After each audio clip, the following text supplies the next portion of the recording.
দিল্লীত স্বাক্ষৰিত হল ঐতিহাসিক আলফা চুক্তি কি আছে এই আলফা চুক্তি আলফা অসম চৰকাৰ আৰু ভাৰত চৰকাৰৰ মাজত স্বাক্ষৰিত হল বহু প্ৰতীক্ষিত ত্ৰিপাক্ষিক শান্তি চুক্তি গৃহ মন্ত্ৰালয়ৰ নৰ্থ ব্লকত আজি স্বাক্ষৰিত হয় এই চুক্তি আলফাৰ হয় চুক্তিত স্বাক্ষৰ কৰে অৰবিন্দ ৰাজখোৱা অনুপ চেতিয়া প্ৰদীপ গগৈ প্ৰণতি ডেকা ৰাজু বৰুৱা চিত্ৰবন হাজৰিকা কৌশধৰ চৌধুৰী আৰু মিটিংগা দৈমাৰীয়ে চৰকাৰৰ হৈ এই চুক্তিত স্বাক্ষৰ কৰে কেন্দ্ৰীয় গৃহমন্ত্ৰী অমিত শাহ আৰু অসমৰ মুখ্যমন্ত্ৰী হিমন্ত বিশ্ব শৰ্মাই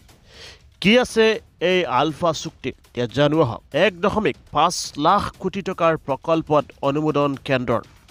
ৰেলপথ ৰাজপথ উদ্যোগ আন্তঃগাঁথনিত বিনিয়োগ নিৰুদ্দিষ্ট আলফাৰ পৰিয়ালক দিয়া হ'ব সংস্থাপন ভূটানত নিৰুদ্দিষ্ট 9 আলফাৰ পৰিয়ালক দিব সংস্থাপন ইটোৰ পৰা সিটো সমষ্টিলৈ গৈ সলনি কৰিব নোৱাৰিব জনবিন্যা আইন প্ৰণয়ন কৰি বৈধতা দিয়া হ'ব এই প্ৰক্ৰিয়া খিলঞ্জীয়াৰ ভূমি অধিকাৰৰ বাবে বিশেষ আইনী ব্যৱস্থা 6 জনগোষ্ঠীৰ জনজাতিকৰণৰ ইংগিত অমিত শাহৰ এই চুক্তিৰ জৰিয়তে খিলঞ্জীয়াৰ হাতত 95ৰ পৰা 100খন আসন খিলঞ্জীয়াৰ ভূমি অধিকাৰ ৰক্ষাৰ বাবে বিশেষ আইন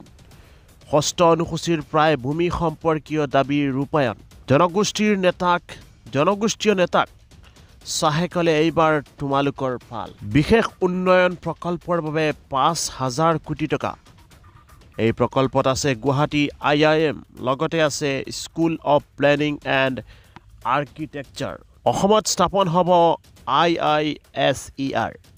ৰাজ্যখনত ৰেলৰ সামগ্ৰী উৎপাদন প্ৰকল্প স্থাপনৰো প্ৰস্তাৱ 5 বছৰত সম্পূৰ্ণ কৰা হ'ব 5,000 কোটি টকাৰ প্ৰকল্প মুঠ 60টা প্ৰকল্পত বিনিয়োগৰ প্ৰস্তাৱ পঞ্চায়তত OBCৰ আসন সংৰক্ষণৰ বাবে গঠন কৰা হ'ব কমিটি সাধাৰণ জাতিৰ বাবে সংৰক্ষণৰ প্ৰস্তাৱ নহল চুক্তিত বৰ্তমানৰ পদ্ধতিৰে পৰৱৰ্তী সময়ত হ'ব সমষ্টি পুনৰ নিৰ্ধাৰণ উচ্চতম ন্যায়ালয়ৰ নিৰ্দেশক্ৰমে পুনৰীক্ষণ কৰা হ'ব NRC অবৈধ বিদেশীৰ প্ৰৱেশ ৰোধৰ বাবে সীমান্তত 2-তৰপীয়া নিৰাপত্তাৰক্ষী নিয়োগৰ প্ৰস্তাৱ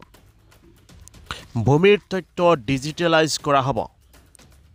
কৃষিভূমি সংৰক্ষণৰ প্ৰস্তাৱ চৰকাৰী ভূমি বনাঞ্চল কৰা হ'ব সংৰক্ষণ ভূমিহীন খিলঞ্জীয়াৰ বাবে গঠন কৰা হ'ব লেণ্ড বেংক লোকচানৰ সন্মুখীন হোৱা চাহ বাগিচা পুনৰুজ্জীৱিত কৰাৰ বাবে গঠন কৰা হ'ব কমিটি 7খন জিলাক সাংস্কৃতিক একাডেমী আৰু গৱেষণা কেন্দ্ৰ স্থাপনৰ প্ৰস্তাৱ শিক্ষা ৰেল বান খহনীয়া উদ্যোগ পৰ্যটন ক্ৰীড়া কৃষি এক্ট ইষ্ট পলিচি দক্ষতা বিকাশ আদি উন্নয়নত গুৰুত্ব